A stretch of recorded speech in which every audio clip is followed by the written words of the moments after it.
Hi there. I have fixed video number 3. This is video number 3 again. Video number 3 before apparently wasn't long enough. So here I go again. So as you know, there is a lady standing at the bottom of a tree that Luke has climbed up. And Luke is a little bit afraid of her. So let's see what happens with this lady. "Come down out of that tree, little boy," she said, "and I shall give you the most exciting present you've ever had." Her voice had a curious rasping quality. It made a sort of metallic sound, as though her throat was full of drawing pins. Without taking her eyes off my face, she very slowly put one of those gloved hands into her purse and drew out a small green snake. She held it up for me to see. "It's tame," she said. The snake began to coil itself around her forearm. It was brilliant green. "If you come down here, I shall give him to you," she said. "Oh, Grandmama," I thought, "come and help me." Then I panicked. I dropped the hammer and shot up that enormous tree like a monkey. I didn't stop until I was as high as I could possibly go. And there I stayed, quivering with fear. I couldn't see the woman now. There were layers and layers of leaves between her and me. I stayed up there for hours, and I kept very still. It began to grow dark. At last I heard my grandmother calling my name. "I'm up here!" I shouted back. "Come down at once!" she called out. "It's past your supper time." "Grandmama!" I shouted. "Has that woman gone?" "What woman?" my grandmother called back. "The woman in the black gloves." There was silence from below. It was the silence of somebody who was too stunned to speak. "Grandmama!" I shouted again. "Has she gone?"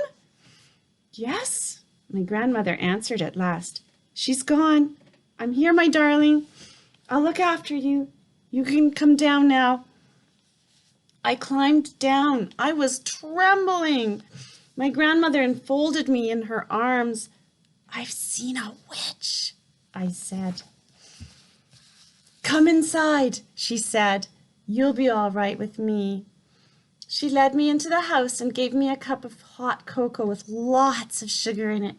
"Tell me everything," she said. I told her.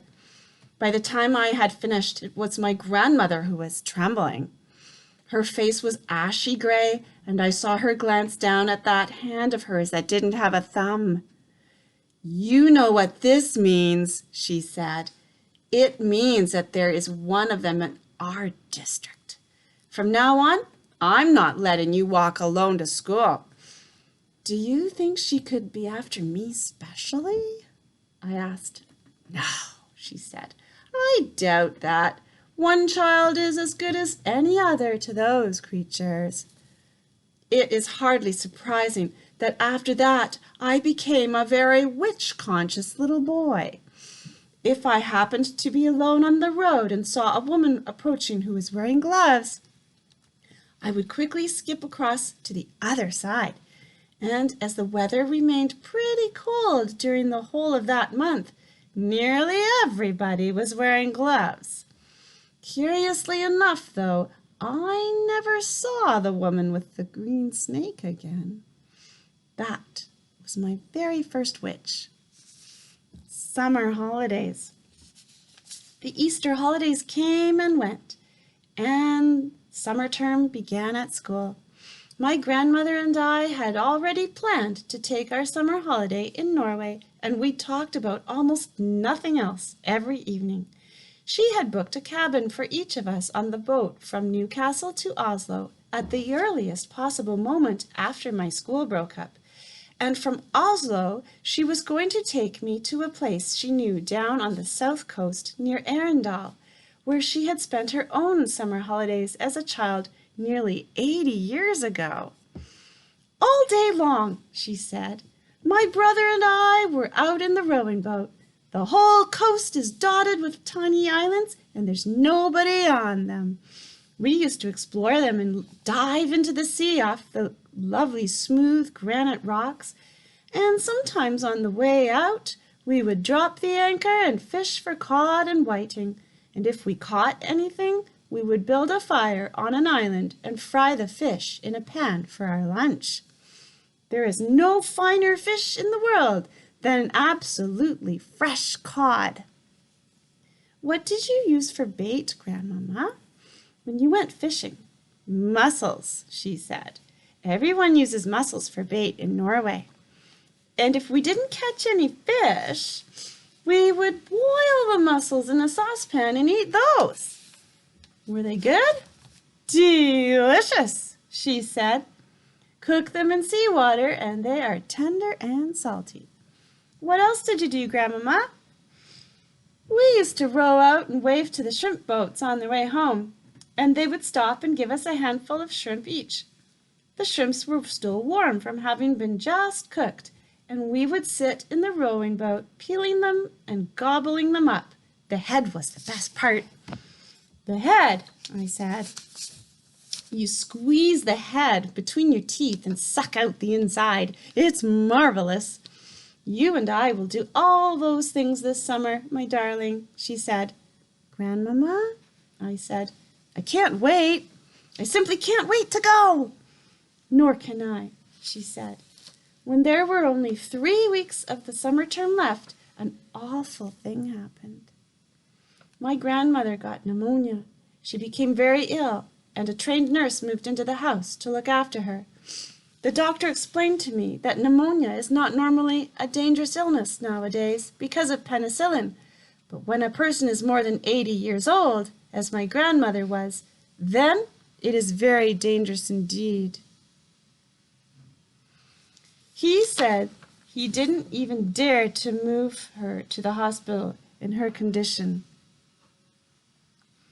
So she stayed in her bedroom, and I hung about outside the door while oxygen cylinders and all sorts of other frightening things were taken into her. Can I go in and see her? I asked. No, dear, the nurse said, not at the moment. A fat and jolly lady named Mrs. Spring, who used to come and clean our house every day, also moved in and slept in the house. Mrs. Spring looked after me and cooked my meals. I liked her very much, but she wasn't a patch on my grandmother for telling stories. One evening, about 10 days later, the doctor came downstairs and said to me, "You can go in and see her now, but only for a short time. She's been asking for you." I flew up the stairs and burst into my grandmother's room and threw myself into her arms.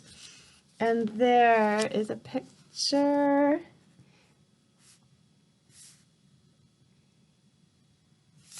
Looks like Grandmama is getting better. Hey there, the nurse said. Be careful with her. Will you be all right now, Grandmama? I asked. The worst is over, she said. I'll soon be up again. Will she? I said to the nurse. Oh, yes, the nurse answered, smiling. She told us she simply had to get better because she had to look after you. I gave her another hug. They won't let me have a cigar, she said, but you wait till they're gone. She's a tough old bird, the nurse said. We'll have her up in another week. The nurse was right. Within a week, my grandmother was thumping around the house with her gold-topped cane and interfering with Mrs. Spring's cooking. I thank you for all your help, Mrs. Spring, she said, but you can go home now. Oh, no, I can't, Mrs. Spring said. Doctor told me to see that you take it very easy for the next few days. The doctor said more than that. He dropped a bombshell on my grandmother and me by telling us that on no account were we to risk the journey to Norway this summer. Rubbish, my grandmother cried. I've promised him we'll go. It's too far, the doctor said. It would be very dangerous, but I'll tell you what you can do. You can take your grandson to a nice hotel on the south coast of England instead. The sea air is just what you need." "Oh no," I said. "Do you want your grandmother to die?" the doctor asked me. "Never," I said. "Then don't let her go on a long journey this summer. She's not strong enough yet. And stop her smoking those vile black cigars." In the end, the doctor had his way about the holiday, but not about the cigars. Rooms were booked for us in a place called the Hotel Magnificent in the famous seaside town of Bournemouth. Bournemouth, my grandmother told me, was full of old people like herself. They retired there by the thousand because the air was so bracing and healthy it kept them, so they believed, alive for a few extra years. "Does it?" I asked. "Of course not," she said. "It's Tommy rot. But just for once, I think we've got to obey the doctor." Soon after that, my grandmother and I took the train to Bournemouth and settled into the Hotel Magnificent. It was an enormous white building on the seafront, and it looked to me like a pretty boring place to spend a summer holiday in. I had my own separate bedroom, but there was a door connecting my room with my grandmother's room so that we could visit each other without going into the corridor. Just before we left for Bournemouth, my grandmother had given me, as consolation, a present of 2 white mice in a little cage, and of course I took them with me. They were terrific fun. Those mice, I called them William and Mary, and in the hotel I set out right away teaching them to do tricks.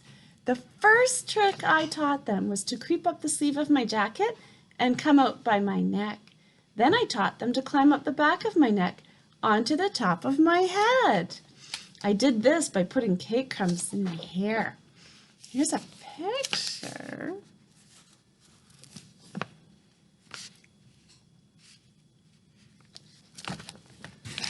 Oh.